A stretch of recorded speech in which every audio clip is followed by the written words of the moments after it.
Today, I'm going to talk about well battery illustrations and how we can use them for an objective risk assessment.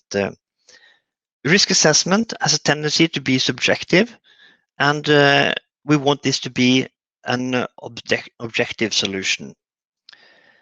So, to set the scene, we claim that 90% of well integrity is about technical well barriers. Now, that is figuratively speaking, but the point is that it is only the technical components that will contain pressure and hydrocarbons.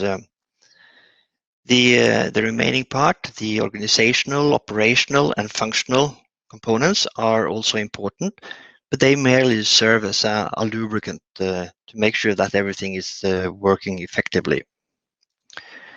So we create the barrier schematics. We make available an illustration that is clearly showing how the primary barrier envelope, the secondary barrier envelope is defined. We create a table where we list all the elements. We show how the elements are qualified and monitored, and we present a traffic light to indicate the status of the individual components. So this is the core component in the solution, and this is also part of the well integrity value chain. The value chain consists of several components, where we start with collecting pertinent data for the well. We make illustrations and we define the well barriers. We verify the well barrier elements, and we use this as an input to our risk assessment process, which subsequently is used to make plans for how we do periodic testing and inspection. We then monitor the elements. We return the information to the stakeholders through dashboards and reporting. So today we're going to spend time on looking at the risk assessment part and how we can do that in an objective manner. So we bring with us the well barrier illustration, but we replace the barrier element table with a risk assessment form.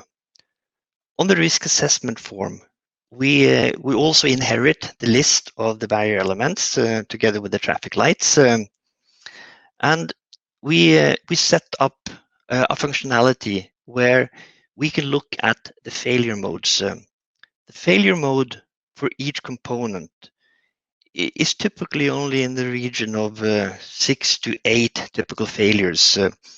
So these are hard-coded in the system and giving a typical probability ranking number from a 5x5 risk tolerance matrix. In addition to the hard-coded failure modes, the user can also add his own failure modes, so that is an available option as well. So once the failure mode is identified, we then start to look at the consequence. In risk assessment terms, the consequence is typically looked at in relation to harm to people, to the environment, to the asset, to media exposure, etc. But we're doing this slightly different because we're looking at it as a consequence of containment. So if we look back at the illustration, typically if I have a leak in a tubing, I can see that if pressure enters into the A annulus, I will still have the production casing as a barrier element and an envelope to contain the pressure. So most of the time, I will hopefully have containment by another technical barrier. But if I end up in a situation either where if I have a failure on the component, or if I have vulnerabilities in the well, like in this particular case, I have common barrier element on the production casing cement. And if we look at the barrier element table, we see in the bottom part here that the consequence of a failure here will lead to exposing a weak formation at the 13-38-inch casing shoe. So the system is then telling me that I have a vulnerability, I have a higher risk calculated for failures on that component. So in the first colored column, I look at my initial risk and I produce a unitless risk number. I can then look at mitigating actions, and in the second colored column, I will then have the effect of the mitigating actions that I can potentially implement. So the second colored column then becomes my potential risk reduction.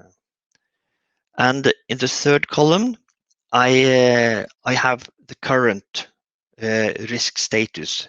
So at the moment, the current risk is identical to the initial risk because I have only identified the mitigating actions, but I have not yet implemented it. So as I implement them, I can tick off for these being implemented, and then the coloring in the third color column will change, and I will get the updated actual number.